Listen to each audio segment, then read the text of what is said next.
सही खबर, हर समय हर जगह तैयार। मुंबई का चौकीदार, मेट्रो मुंबई।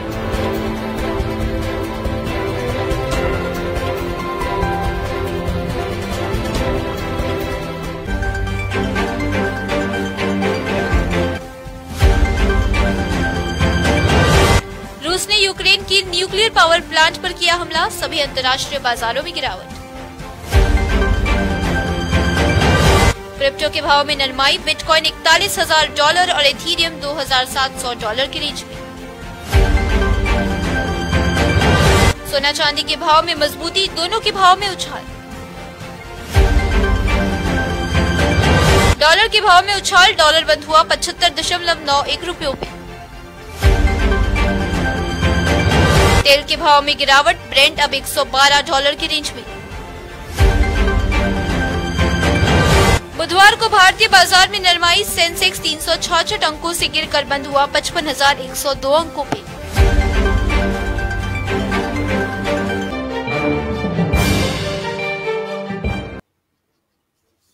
नमस्ते, आदाब, सुप्रभात, गुड मॉर्निंग। स्वागत है आपका मेट्रो मनी में। हम रोज सुबह 10:30 बजे राष्ट्रीय अंतर्राष्ट्रीय आर्थिक बाजारों की खबरें लेकर हाजिर होते हैं। दर्शकों, युद्ध जो चल रहा है रशिया और यूक्रेन के बीच में काफ़ी गंभीर होता जा रहा है। ऐसा नहीं लग रहा कि बहुत जल्दी ये रुकने वाला है। युद्ध काफ़ी लंबा चलेगा ऐसा अब लग रहा है। यूक्रेन के पावर प्लांट के वहाँ भी एक अटैक हुआ है और काफ़ी गंभीर सिचुएशन है। तो चलिए आगे बढ़ते हैं। आज खबरें और विश्लेषण के बाद हम चर्चा करेंगे करेंसीज के बारे में कि एक युद्ध के समय पे करेंसी पर क्या असर होता है। तो ज़रूर जुड़े रहिएगा। चलिए शुरू करते हैं आज का कार्यक्रम। पहले खबरें और फिर विश्लेषण। सबसे पहले अमेरिकन मार्केट से शुरू करते हैं। नीचे बंद हुआ कल। S&P 500 4,363.49 पे क्लोज हुआ। 23.05 पॉइंट से नीचे रहा, 0.53%। डाउ जोन्स क्लोज हुआ 33,794.66 पर, 96.69 पॉइंट से नीचे क्लोज हुआ, 0.29%। नैस्डैक क्लोज हुआ 13,537.94 पर, 214.08 पॉइंट से नीचे रहा, 1.56%। आगे यूरोपियन मार्केट देखते हैं। FTSE 100 क्लोज हुआ 7,238.85 पर, 190.71 पॉइंट से नीचे क्लोज हुआ, 2.57%। डैक्स क्लोज हुआ 13,698.4 पर, 301.71 पॉइंट से नीचे क्लोज हुआ, 2.16%। आगे एशिया मार्केट देखते हैं। निकी क्लोज हुआ 26,577.27 पर, 184.24 पॉइंट से ऊपर क्लोज हुआ, 0.70%। हैंसेंग क्लोज हुआ 22,467.34 पर, 123.42 पॉइंट से ऊपर क्लोज हुआ, 0.55%। शंघाई 3,481.11 पे क्लोज हुआ, फ्लैट रहा ये, 3.08 से नीचे रहा, 0.09%। मार्केट का विश्लेषण करें तो खबरें वही हैं जो युद्ध का माहौल चल रहा है, तो मार्केट इसके चलते नीचे है। अगर अमेरिका में देखें तो जॉबलेस क्लेम्स रिपोर्ट जो आते हैं हर हफ्ते काफ़ी ड्रॉप हुए हैं, मतलब कि एम्प्लॉयमेंट जो है वो ज़ोरों पर है, लेकिन फिर भी मार्केट नीचे नज़र आ रहा है। इन्फ्लेशन ऊपर है, इन्फ्लेशन रिपोर्ट भी आया है, इन्फ्लेशन ऊपर है। स्टॉक सारे ही नीचे हैं क्योंकि युद्ध चल रहा है, इसके कारण मार्केट पर बहुत बुरा असर हो रहा है। आगे यूरोप देखते हैं। यूरोप में भी इन्फ्लेशन काफ़ी हाई है। बिजनेस एक्टिविटी जो है वो ऑल अक्रॉस फरवरी में काफ़ी अच्छी रही, लेकिन फिर भी मार्केट नीचे नज़र आ रहा है। वहाँ पर भी इन्फ्लेशन जो है वो काफ़ी ऊपर है। आगे एशिया देखते हैं। कल एशिया ऊपर क्लोज हुआ क्योंकि वॉल स्ट्रीट को रिएक्ट किया था। वॉल स्ट्रीट परसों जो ऊपर रहा, इसलिए कल एशिया ऊपर नज़र आ रहा है। और वहाँ पे सर्विस सेक्टर एक्टिविटी जो है वो काफ़ी एक्सपैंड हो रही है चाइना में, लेकिन बहुत स्लो हो रही है, जिसके कारण चाइना नीचे नज़र आ रहा है। आज जो है वो सारे मार्केट्स नीचे हैं, बहुत नरमाई है सारे स्टॉक्स में। आगे क्रिप्टो देखते हैं। बिटकॉइन 41,495.61 है, ये 2,256.28 से नीचे है, 5.16%। इथेरियम 2,734.87 है, 192 पॉइंट से नीचे, 6.56%। क्रिप्टो करेंसी फिर से नरम हो रहा है।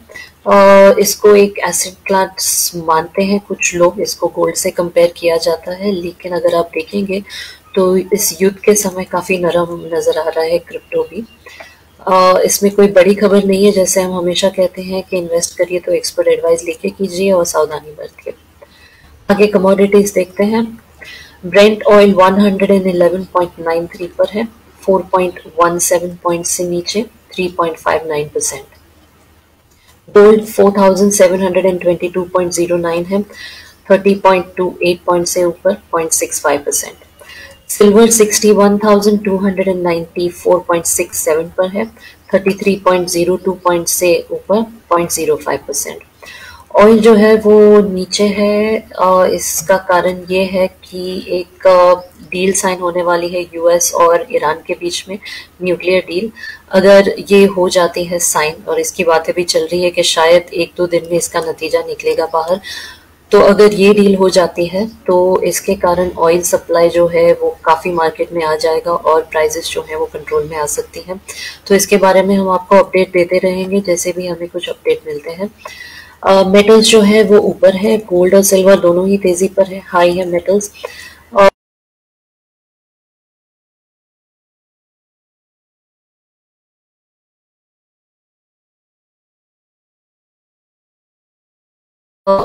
इसमें लोग ज्यादा इन्वेस्ट करते हैं, तो इन्वेस्टर्स जो हैं वो इस वक्त गोल्ड और सिल्वर में ज्यादा इन्वेस्ट कर रहे हैं।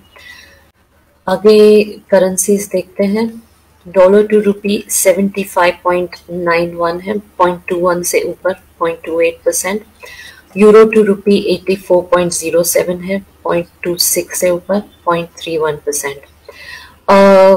काफी ऊपर नीचे है। कल अगर देखेंगे तो थोड़ा वीक था रुपी अगेंस्ट यूरो, आज स्ट्रांग हो गया है यूरो, तो काफी वॉलेटाइल है मार्केट करंट सिचुएशन को देखते हुए। आगे पेट्रोल और डीजल देखते हैं। पेट्रोल 109.98 है और डीजल 94.14 है। ये मुंबई के रेट्स हैं और ये स्टेडी है।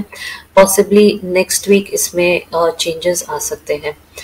सेंसेक्स और निफ्टी देखते हैं। कल दोनों ही नीचे बंद हुए। सेंसेक्स 55,102.66 पर क्लोज हुआ, 366.24 पॉइंट से नीचे, 0.66%। निफ्टी 16,498 पर क्लोज हुआ, 108 पॉइंट से नीचे, 0.65%। राजकुमार जी आए हैं तो प्लीज उन्हें जोड़ा जाए। नमस्ते Rajkumar ji, good morning.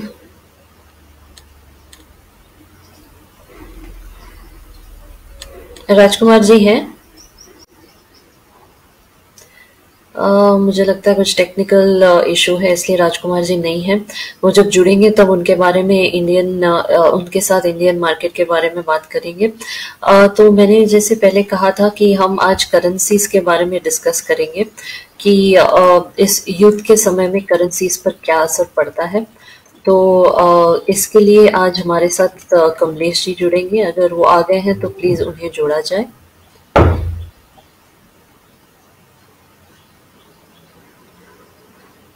Technical team, Kamlesh ji आ गए हैं तो प्लीज उन्हें भी जोड़ा जाए।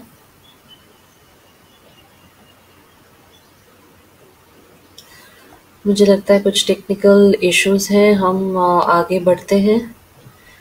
तो दर्शकों, जैसे मैंने पहले कहा था कि जो करेंसीज है वो काफ़ी वॉलेटाइल रहते हैं इस युद्ध के समय में, और जो कंट्रीज इसमें ज़्यादा इन्वॉल्व होती है उसकी करेंसी पर ज़्यादा असर पड़ता है इस युद्ध के समय में। वैसे तो सारी करेंसीज पर असर पड़ता है, लेकिन जो देश युद्ध में इन्वॉल्व होते हैं उन पर ज्यादा असर पड़ता है। तो इसके बारे में हमें कमलेश जी बताने वाले हैं। अगर वो आ गए हैं तो प्लीज उन्हें स्क्रीन पर लाया जाए। टेक्निकल टीम है कमलेश जी?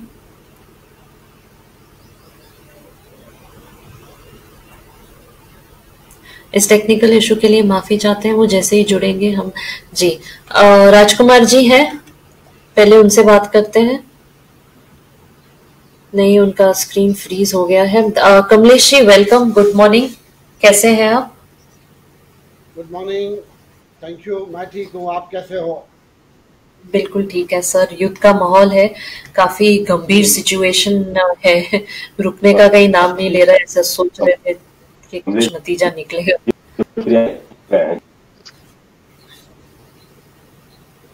जी जी जी जी, राजकुमार जी की आवाज थोड़ी आ रही है लेकिन उनका स्क्रीन फ्रीज हो गया है। प्लीज इसे रिजॉल्व किया जाए और फिर उनको जोड़ा जाए। तब तक हम कमलेश जी से बात करते हैं। जी सर। प्रिया जी, आपको राजकुमार जी है तो राजकुमार जी को और अपने सारे दर्शकों को नमस्कार। तभी तो नमस्कार ही कर रहे हैं, तो अभी तो लगता है शुरू हुआ।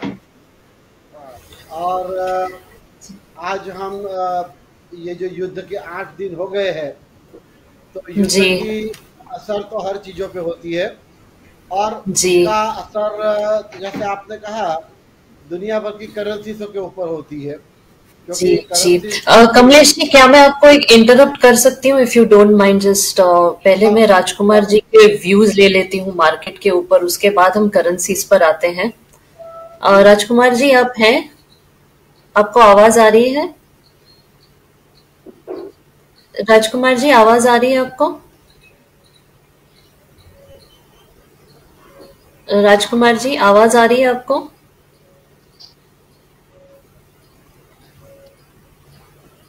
टेक्निकल टीम शायद उनको आवाज नहीं आ रही है। आप थोड़ा फिक्स करेंगे तो राजकुमार जी हमें सुन पाए। राजकुमार जी आवाज आ रही है? हेलो हेलो, जी जी मैडम आवाज आ रही है? जी जी राजकुमार जी गुड मॉर्निंग, नमस्ते। जी मॉर्निंग मॉर्निंग मैडम, नमस्ते मैडम। कुछ टेक्निकल प्रॉब्लम चल रहा है आवाज का। अभी आवाज क्लियर आ रहा है मैडम? जी, आवाज आ रही है जी। हाँ जी। तो राजकुमार जी आज मार्केट के बारे में हमें बताइए, आज क्या खबर है मार्केट के बारे में? कल नीचे क्लोज हुआ, आज भी नीचे नजर आ रहा है मार्केट अभी इसके लिए थोड़ा अभी आज पैनिक भी आ रहा है मैडम, क्योंकि लोगों को लग रहा है कि अभी ये प्रोलॉन्ग करेगा और न्यूक्लियर इंस्टॉलेशन को भी अटैक किया है उन लोगों ने, रसंस ने। यूक्रेनियन न्यूक्लियर इंस्टॉलेशन है, तो वो एक बहुत बड़ी खबर है। और कहीं न कहीं पूरे सब लोगों को लग रहा है इस तरह का कि अभी ये प्रोलॉन्ग करेगा, तो नेचुरल इकोनॉमी पे उसका बहुत बुरा असर पड़ेगा। जी जी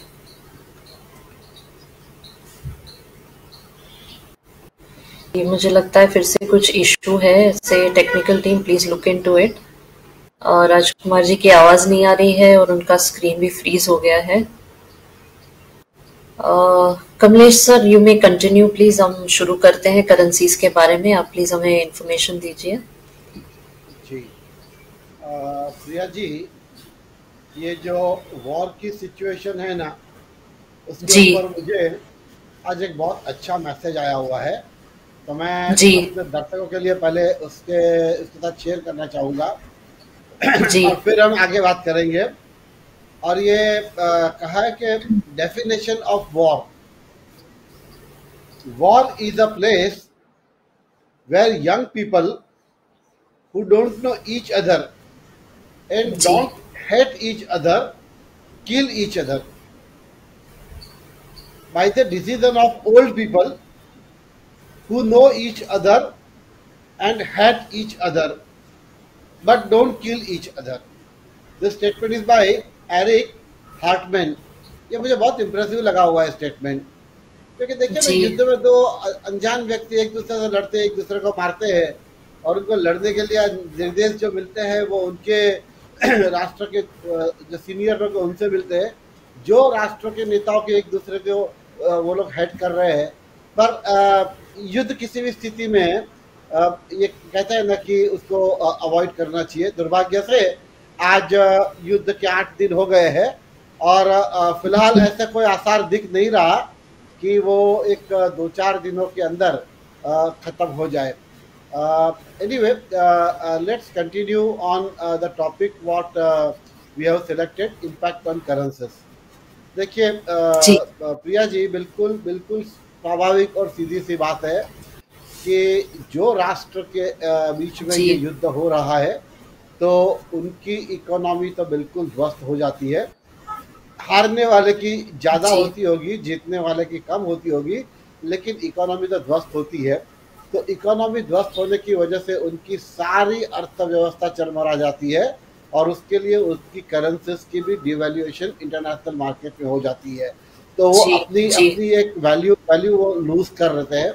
लेकिन जैसे मैंने आगे एक डिबेट में कहा था ना कि अब ऐसा हुआ है कि world has become a very small place, दुनिया बहुत छोटी बन चुकी है और इंटरडिपेंडेंसी एक दूसरे के ऊपर इस हद तक हो गई है कि दुनिया के किसी कोई कोने में कोई घटना बनती है तो उसकी इम्पैक्ट सारी दुनिया पे, उससे बिल्कुल नॉर्थ पोल साउथ पोल कह दीजिए, वैसे दूसरे दिशा में भी उसकी बहुत ही गहरी असर होती है। तो ये युद्ध यूक्रेन और रसिया का जो युद्ध है उसकी ये दोनों की कंट्री के ऊपर तो करेंसीज का असर है ही, लेकिन इंटरनेशनल ट्रेड के लिए सबसे एक्सेप्टेड जो करेंसीज है यूनाइटेड स्टेट्स की यूएस डॉलर, और अब कुछ मात्रा में ये कहूंगा कि यूरो भी है, लेकिन predominantly US dollar is dominating in international trade. तो यूएस डॉलर भी अप्रिशिएट हो रहा है और उसके सामने बाकी सारी कंट्री जो है वो स्वाभाविक रूप से डेप्रिशिएट होती है। एक कंट्री का अप्रिसिएशन होना अपने आप में दूसरी कंट्री का डेप्रिशिएट होना होता है। अब मैंने आज मैंने प्रिया जी मैंने बहुत सारे डेटा इंफॉर्मेशन कलेक्ट किए अलग अलग सोर्सेज से। उसमें आप मीडिया कहिए, सोशल मीडिया कहिए, गूगल कहिए, और मेरा ये प्रयास रहेगा कि वर्तमान स्थिति में किस किस चीज़ों के ऊपर सबसे ज़्यादा इम्पैक्ट हुई है जो अल्टीमेटली दुनिया भर की इकोनॉमी के ऊपर असर करेगा। तो अब मैंने एक डेटा जो लिया है वो पहले मैं आपसे शेयर करूं। युद्ध होने से पहले मैंने 21 फरवरी का यूनाइटेड स्टेट यूएस डॉलर का रेट देखा था in comparison to Indian rupee. हाँ, मैं फिलहाल इंडियन रुपी की बात कर रहा हूँ। तो इट वाज 74.57 और आज अगर आप देखें तो 76 उसने क्रॉस किया है, 76.06 तक ट्रेड किया हुआ है। सेम वे यूरो जो है, यूरो के ऊपर ज़्यादा इम्पैक्ट नहीं है। यूरो मैंने 21 फरवरी का जो निकाला था तो दैट वाज 84.59 था और आज यूरो 83.86 दिखा रहा है। लेकिन यूरो के ज़्यादा इम्पैक्ट इसके लिए नहीं है क्योंकि ये युद्ध से यूरोपियन कंट्री को भी काफ़ी नुकसान झेलना पड़ेगा। उसको क्यों झेलना पड़ेगा उसका डेटा भी मैं कुछ समय में आपके साथ शेयर करता हूँ। फाइनेंशियल मार्केट के ऊपर ये इसकी इम्पैक्ट भी दिख रही है। अभी मेरे पास एक डेटा है जो हमारे दर्शकों को शायद अच्छे लगे, पसंद आएंगे। कल के मेरे पास FII और DII के प्रोविजनल बाइंग सेलिंग का डेटा आया हुआ है। तो FII की कल प्रोविजनल सेलिंग थी 6,644.65 करोड़ थी। हालांकि DII डोमेस्टिक इंस्टीट्यूशन जिसे हम कहते हैं उनका नेट बाय था 4,799.24 करोड़। इसका एक लाइन में अगर मीनिंग करना है तो मैं ये कर सकता हूँ कि हमारा मार्केट दो नीचे आ रहा है। जो टॉप पे था उससे कुछ सेंसेक्स 10% नीचे आ चुका है। लेकिन मैं ये सोच रहा हूँ कि अगर DII का सपोर्ट नहीं होता तो शायद हमारा मार्केट और 10-15 पॉइंट नीचे गिर चुका होता। ये मैंने नंबर्स की बात की।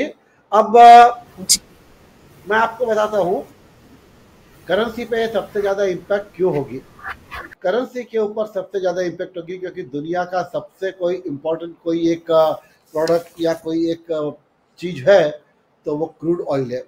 और crude oil is dictating dominating factor for deciding the not only the economy of various country but also the currencies of the US dollar especially, and there all the countries who are importing the oil, तो उनकी currencies के ऊपर impact आ जाती है।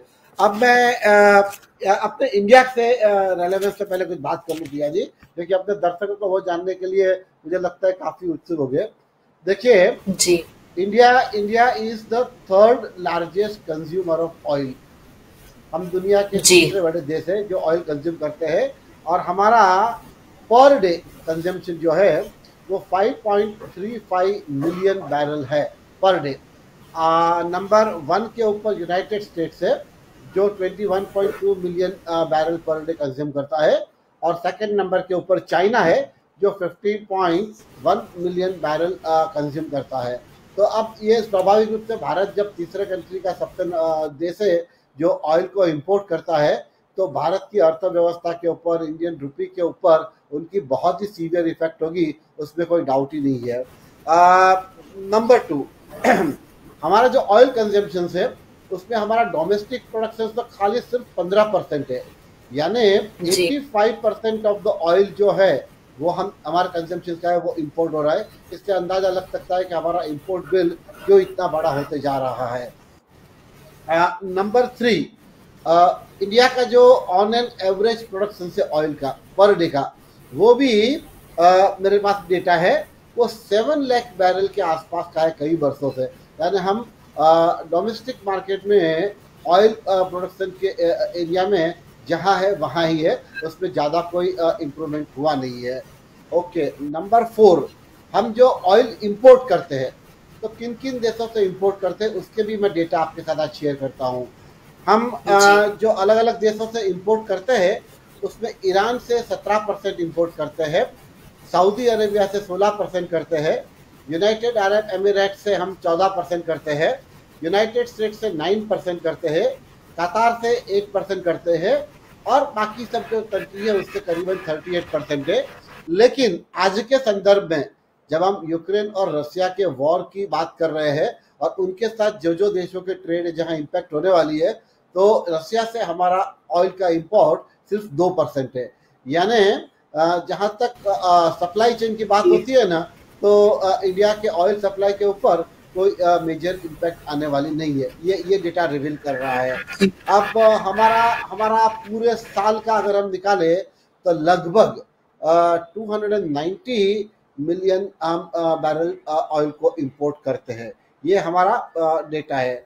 अब एक calculations हम लोगों ने देखा है, और वो कैलकुलेशंस मैं ये कहूँगा कि एक एवरेज, यानी राजकुमार जी उसमें ऐसा है कि this numbers are more of a indicative numbers. ये उसके रेंज जो है ना 2-5% ऊपर नीचे हो सकते हैं, लेकिन it's a very interesting calculation है कि इंडिया को कब ये वॉर की वजह से क्रूड प्राइसेस कहाँ इम्पैक्ट करेगा और सबसे ज्यादा सीवियर इम्पैक्ट किस स्टेज पे आएगा। तो देखिए, ये डेटा हमने इस तरह से देखा है कि मान लीजिए कि डॉलर जब $75 था, तो $75 के टाइम पे हमारा बिल होता था ऑयल का $165 बिलियन। वो रेट से अगर हमने समझो कंजम्पशन किया तो पूरा साल का ये अपना बिल था। अब lot of people may be aware नहीं हो तो मैं जानकारी दूं कि हम लोग एक बार क्रूड ऑयल इंपोर्ट करने के बाद जब फाइनल पेट्रोलियम प्रोडक्ट तैयार होता है तो हम आगे उसको एक्सपोर्ट भी करते हैं।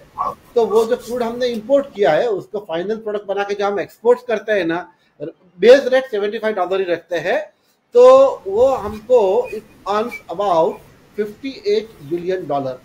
यानी हम $165 बिलियन इंपोर्ट का पे कर रहे हैं और फाइनल प्रोडक्ट को एक्सपोर्ट करके वी अर्न $58 बिलियन। यानी इन दैट सेंस हमारा ऑयल डेफिसिट जो है वो $107 बिलियन है। ये कैलकुलेशन हमने किया है बेसिस के रेट अगर 75 है। अब हम आ जाते हैं जो जब ये $100 के ऊपर पहुंचा, तो जब $100 के ऊपर था तो उस समय की कैलकुलेशन अगर हम करते हैं ना, तो $100 के हिसाब से अपना कंजम्पशन वही बेस हमने पकड़ा है, तो हमारा बिल हो जाता है $140 बिलियन। अब ये बिलियन जो हमारा डेफिसिट रहेगा between the export and import का डेफिसिट मैं कह रहा हूँ। यानी अगर $100 के ऊपर रेट है तो पिछले जो मैंने 75 टाइम पे मैंने बताया था कि हमारा $107 बिलियन की ऑयल डेफिसिट रहती है। अगर $100 का रेट है तो it comes to around $140 billion की डेफिसिट है।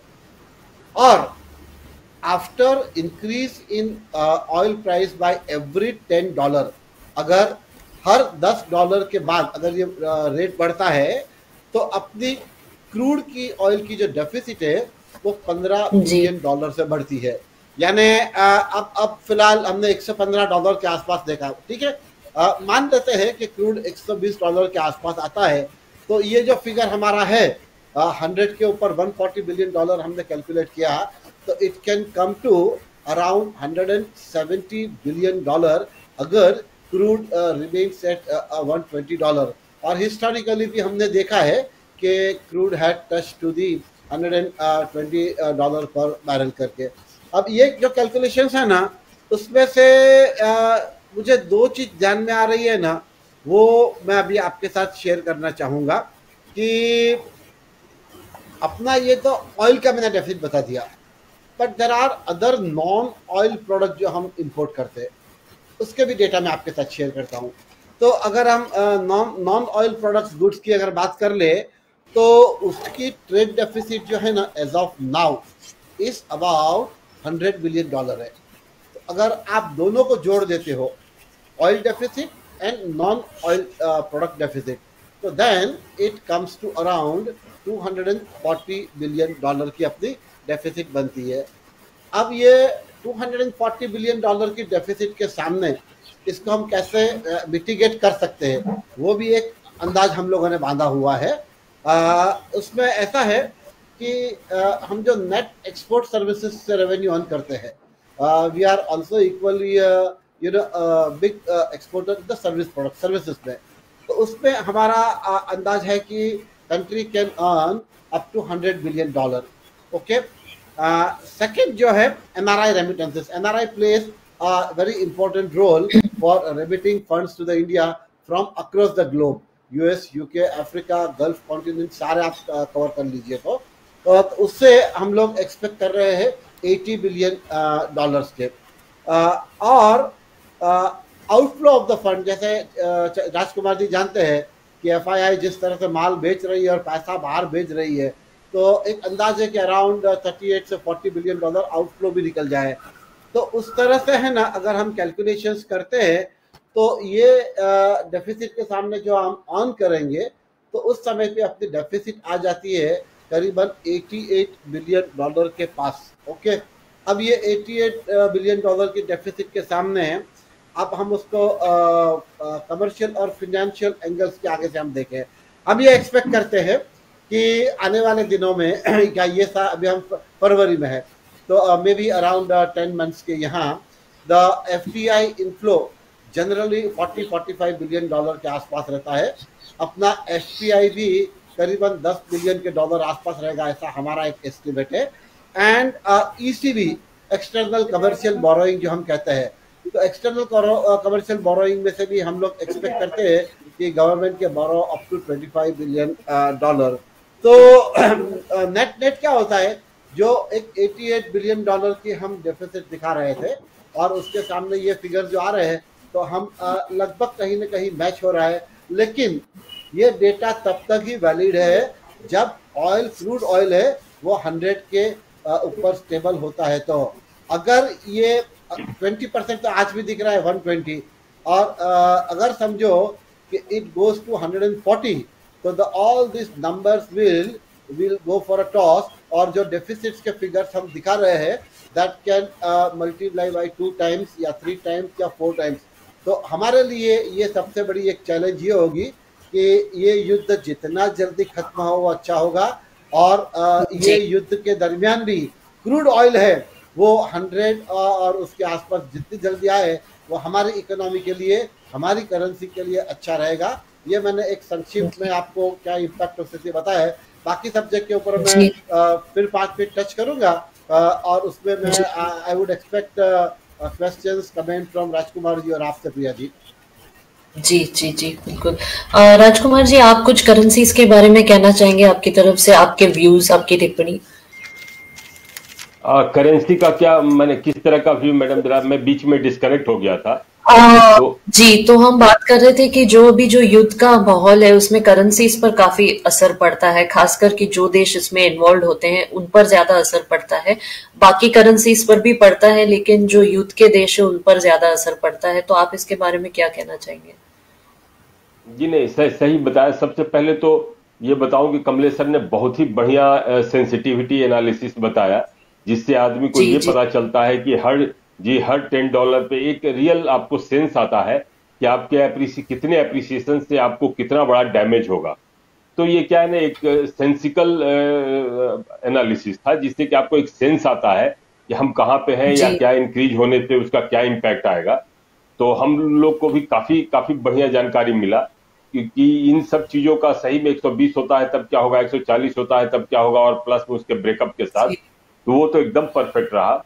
दूसरी बात जो करेंसी की बात करी मैडम, वो तो बट नेचुरल है कि अगर ये सारे क्रूड बढ़ेंगे, खास करके इंडिया के पर्सपेक्टिव में मैं बोल रहा हूँ, तो क्रूड का भाव बढ़ेगा तो करेंसी डेफिसिट हमारे बढ़ेंगे, खास करके करंट अकाउंट डेफिसिट जो डायरेक्टली कोरिलेटेड है हमारे स्ट्रेंथ ऑफ द करेंसी से, तो करेंसी वीकेन होएगा इन जनरल। लेकिन जैसा कि आपने बताया कि यूरोपियन कंट्रीज हमसे भी ज्यादा अफेक्टेड होने के चांसेज है, तो इसके लिए चांसेज है कि रूपी यूरो के अगेंस्ट शायद उतना वीक नहीं हो, लेकिन डॉलर के अगेंस्ट होगा, क्योंकि यूरोप आमने सामने है, यूक्रेन और इसके आमने सामने हो गया, तो यूक्रेन ही बैटल फील्ड बन गया, तो नेचुरल है कि they are expected to get more affected. और अमेरिका संबंध है तो अपने ढंग से करने जाए अगेंस्ट, लेकिन यूरो के अगेंस्ट शायद उतना वीकनेस नहीं देखने को मिलेगा। और सबसे बड़ी बात जो बताया कमलेश जी ने कि ये वार जितना जल्दी खत्म हो उतना हमारे लिए अच्छा है, देश के लिए अच्छा है, हर तरह से इकोनॉमिक, पॉलिटिकल। नहीं तो अगर पुतिन यहाँ पे जीत जाते हैं तो उसके रिपरकशन, जीतने का मतलब हो गया not just conquering Ukraine but holding. Conquer तो आप कर लोगे, लेकिन इसको होल्ड करके कंटिन्यू करना वो रियल चैलेंज होता है। तो वो शायद बहुत गलत हो जाएगा, क्योंकि बहुत सारे कंट्रीज जो है वो न्यूक्लियर करने लगे, सऊदी अरेबिया हो गया, हमको भी न्यूक चाहिए, वो सब लोग न्यूक चाहेंगे। और मैंने न्यूक, हम लोग का डर है कि इसके ऊपर कितने फिंगर्स आ जाएंगे, इतने छोटे छोटे कंट्रीज सबको न्यूक चाहिए, तो वो मोस्ट डेंजरस हो जाएगा। और कई बड़े कंट्रीज हैं जो छोटे कंट्रीज को यूसर्व करने का कोशिश करेंगे। तो ये सारी चीजें अभी चल रही हैं। अब देखते हैं कि इसका क्या होता है। तो इकोनॉमिक रिपरकशंस तो इसके ह्यूज हैं ही, और पॉलिटिकल रिपरकशंस के भी हम लोग को बहुत डर लग रहा है कि इसका क्या इम्पैक्ट होगा मैडम, ऐसा मेरा मानना है। जी जी जी, बिल्कुल सही कहा आपने। कमलेश जी, यू में कंटिन्यू, आप आगे क्या कहना चाहते थे? जी थैंक यू राजकुमार जी, प्रिया जी। अच्छा, जैसे हमने करेंसी की बात की, अब ये वॉर की वजह से मुझे एक 5 पर्टिकुलर प्रोडक्ट है ना, उसके ऊपर उसकी सीवियर इम्पैक्ट, और उसकी वजह से पूरी विश्व की अर्थव्यवस्था वो चरमरा जाएगी। तो मैं ये 5 प्रोडक्ट के ऊपर भी एक 5-7 मिनट बोलना चाहूँगा। देखिए, जो सबसे पहले है ना, area which can create a trouble not only for the Ukraine Russia, for the rest of the world as well, उसमें एक है एनर्जी।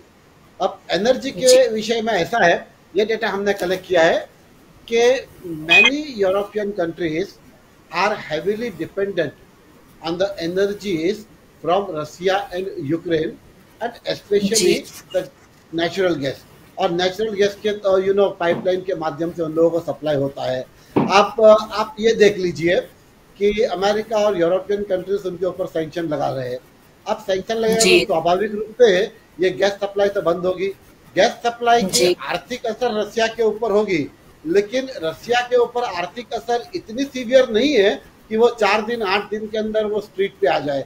लेकिन यूरोपियन कंट्री की हालत खराब होगी अगर उनको एनर्जी नहीं मिल रही है। तो एनर्जी क्राइसिस जो है ना, is going to be a bigger problem अगर ये वॉर अगर प्रोलॉन्ग होता है। तो एनर्जी के लिए भी है ना, मैं कुछ डेटा देना चाहता था आपको, लेकिन जो 5 पॉइंट है पहले उसके ऊपर बात करूँ। एक मैंने एनर्जी का बताया, दूसरा जो है वो है फूड।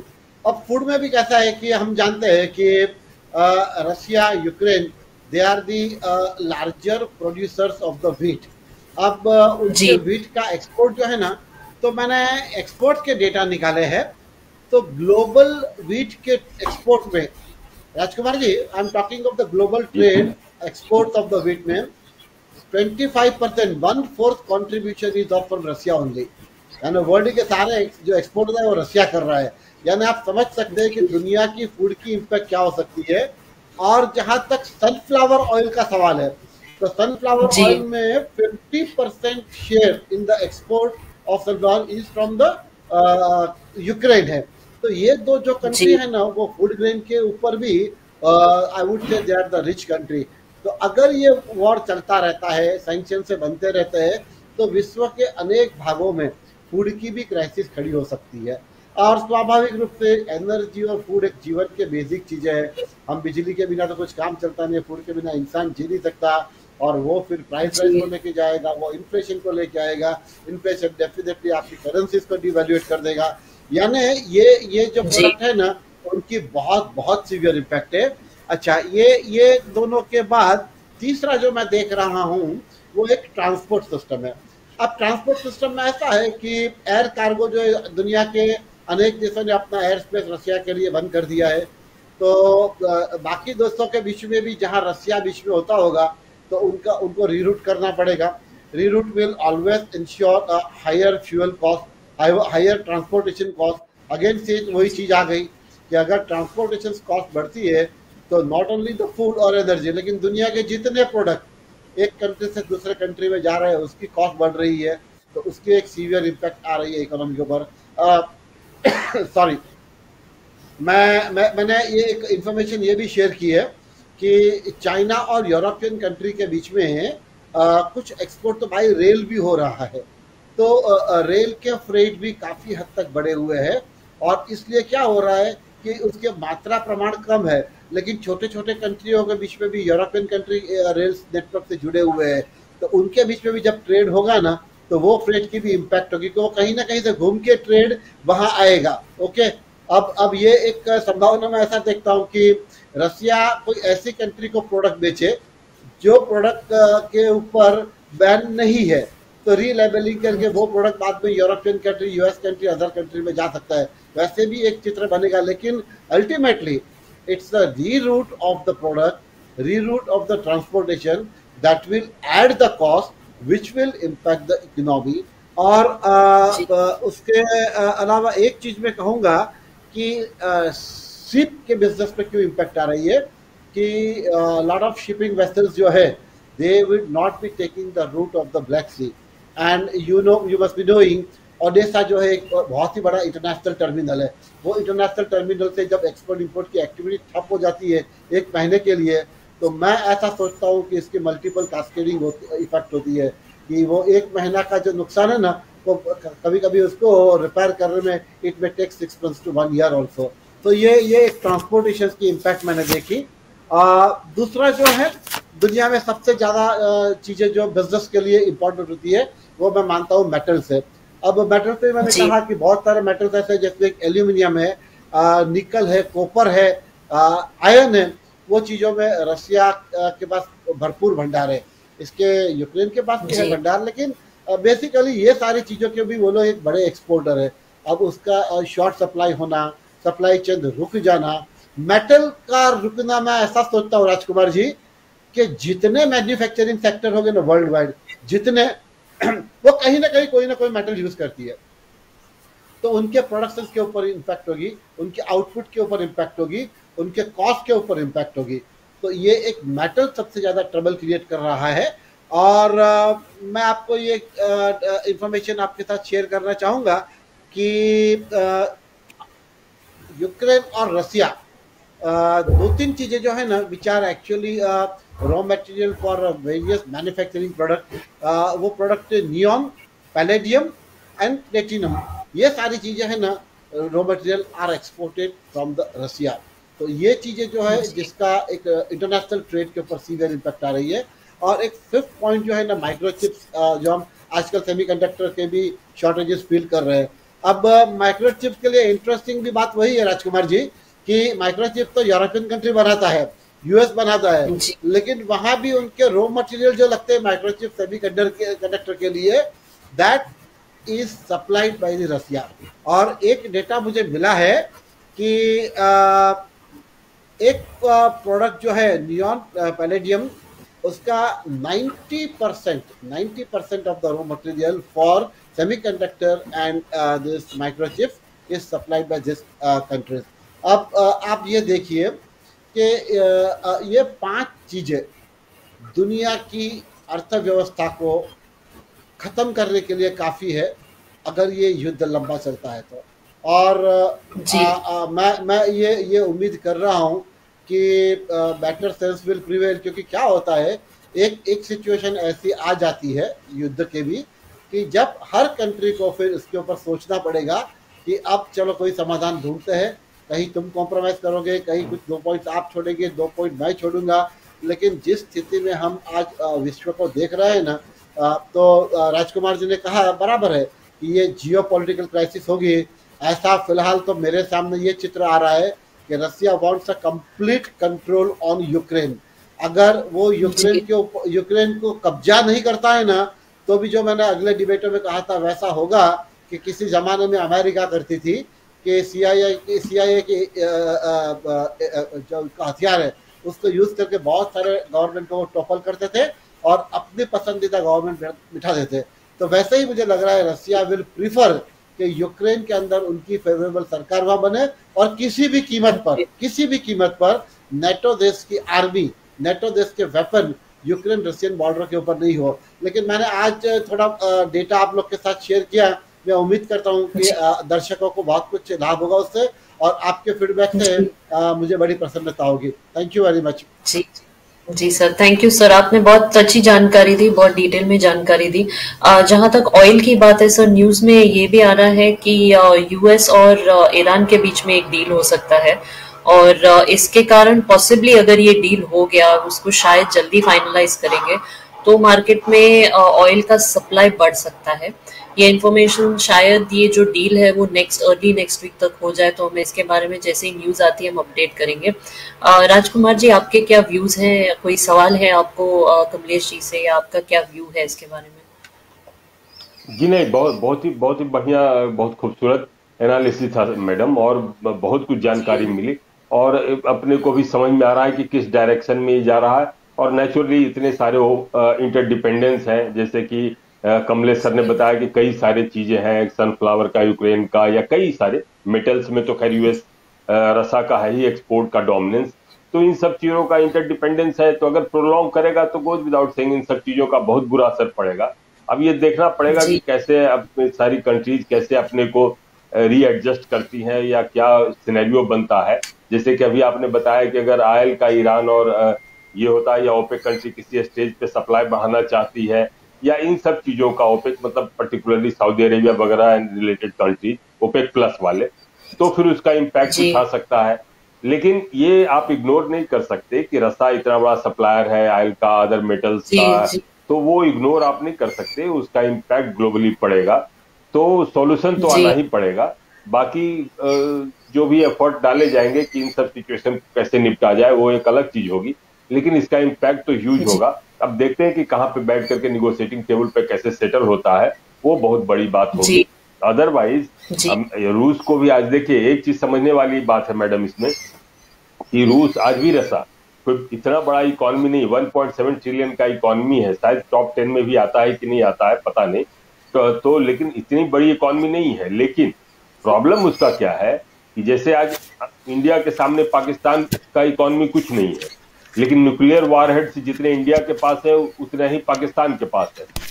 तो आज ऑन एन एवरेज अगर आप 5 से 6% जीडीपी का खर्च करते हैं डिफेंस पे, रसा करता है करीब 11-12% डिफेंस पे। तो ये एक वरीसम पिक्चर है। तो वहां के कारण क्या होता है कि आज उसके पास न्यूक्लियर वारहेड्स करीब पूरे नेटो कंट्रीज के बराबर है। तो उन सब चीजों को देख करके जो रियल वर्ल्ड को टेंशन है कि अगर इस तरह के, जिसे पुतिन के बारे में थोड़ा अनप्रेडिक्टेबल भी कहा जाता है, तो वहां से लोग को डर है कि आप एक लेवल, क्या कहने का मतलब कि इनको आप इकोनॉमिक सैंक्शंस के थ्रू ही दबा सकते हैं, निगोशिएटिंग टेबल पे ला सकते हैं। अदरवाइज दूसरे फॉर्म में जाएंगे तो मिलिट्री कन्फ्लिक्ट में जाएंगे तो वो कैटास्ट्रॉफिक हो सकता है। तो इसके लिए अभी देखते हैं कि कौन से रास्ते निकलते हैं और कैसे निकलते हैं, लेकिन मोर और कहीं न कहीं निगोशिएटिंग टेबल पे लाना पड़ेगा मैडम, ऐसा लगता है। बिल्कुल सही कहा आपने। और सेकंड राउंड ऑफ टॉक्स का कोई नतीजा नहीं निकला है, अभी थर्ड राउंड होने वाला है, देखते हैं उसमें क्या होता है। तो कमलेश जी, आज आपने बहुत अच्छी इन्फॉर्मेशन दी, बहुत डिटेल में हमें जानकारी दी, बहुत बहुत धन्यवाद उसके लिए। जी आपके कमेंट्स फ्रॉम यू सर। एक चीज जो मैंने मिस की थी, तो मैं सोचा वो भी ज्यादा देखिए, करेंसीज की जो हमारा इश्यू था ना, तो मैंने ये एक डेटा निकाला, युद्ध के पहले यानी 21 फरवरी को रशियन रूबल की वैल्यू क्या थी, तो रशियन रूबल की value $1 is equal to 79 rouble थे, जो आज 110 रूबल के पास आ गया।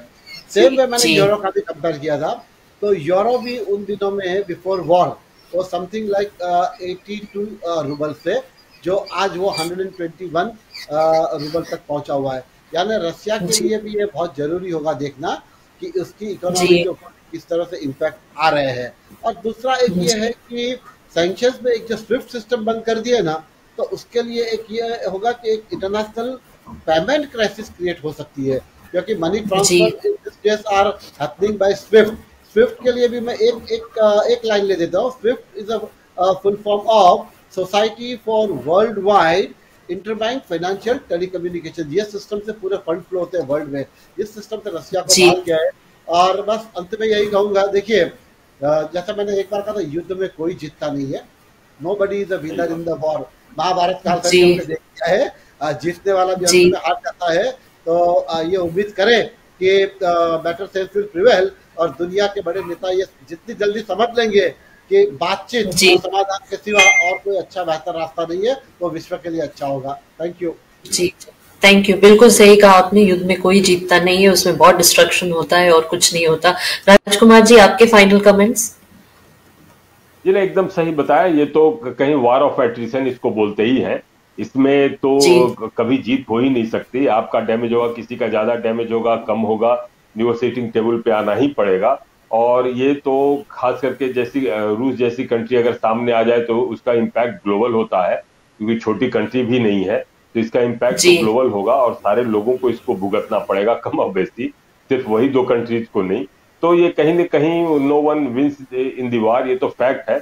और देखते हैं मैडम कि क्या होता है, लेकिन हम लोग तो अभी वेट एंड वॉच में है, उम्मीद कर रहे हैं कि शायद नेगोशिएशन हो। अभी थोड़ा सा दोनों ने स्टैंड अपने सॉफ्टन किए हैं, यूक्रेन और रशिया ने थोड़े सॉफ्टन किए हैं, थोड़े। तो देखते हैं कि अगर सॉफ्टन हो और किसी तरह से वार खत्म हो तो बहुत अच्छा होगा मैडम। जी यही आशा करते हैं हम। मेरे ख्याल से दोनों प्रेसिडेंट्स जो है वो अब एक दूसरे को मिलना चाह रहे हैं, ऐसा मैंने लेटेस्ट कहीं पढ़ा था। तो लेट्स होप के कोई सोल्यूशन निकले। तो कमलेश जी, राजकुमार जी, आज हमारे साथ जुड़ने के लिए बहुत बहुत धन्यवाद। बहुत अच्छी जानकारी दी और बहुत कुछ हमें आज इन्फॉर्मेशन मिली है, उसके लिए थैंक यू वेरी मच। दर्शकों, ये था हमारा आज का कार्यक्रम। आपको अगर पसंद आया हो तो जरूर लाइक कीजिए, शेयर कीजिए। हमने ये पूरा हफ्ता जो है आपको जानकारी दी है कि जब एक वॉर होती है तो उसका इम्पैक्ट क्या होता है, चाहे वो करेंसी हो, स्टॉक्स हो, ऑयल हो, पूरी मार्केट पे इसका असर होता है, पूरी मार्केट नरम हो जाती है और हमने आपको इसके बारे में जानकारी दी है। आपको अगर पसंद आया हो तो जरूर लाइक कीजिए, शेयर कीजिए। और अगर आप हमें कोई सुझाव भेजना चाहते हैं या कोई जानकारी चाहिए तो प्लीज हमें लिखिए इस पते पर metromoney@metromumbaiLive.com, metromoney@metromumbaiLive.com। और अगर आपको निवेश रिलेटेड कोई भी इशू है या कोई परेशानी है तो हमें लिखिए helpdesk@metromumbaiLive.com, helpdesk@metromumbaiLive.com। आज का कार्यक्रम पसंद आया हो तो जरूर लाइक कीजिए, शेयर कीजिए। ये था आज का कार्यक्रम, आशा करते हैं आपको पसंद आया होगा। आज जुड़ने के लिए धन्यवाद। आज शुक्रवार का दिन है, अब हम हाजिर होंगे सोमवार सुबह 10:30 बजे खबरें और विश्लेषण के साथ और एक नई टॉपिक के साथ। Thank you very much. Thank you.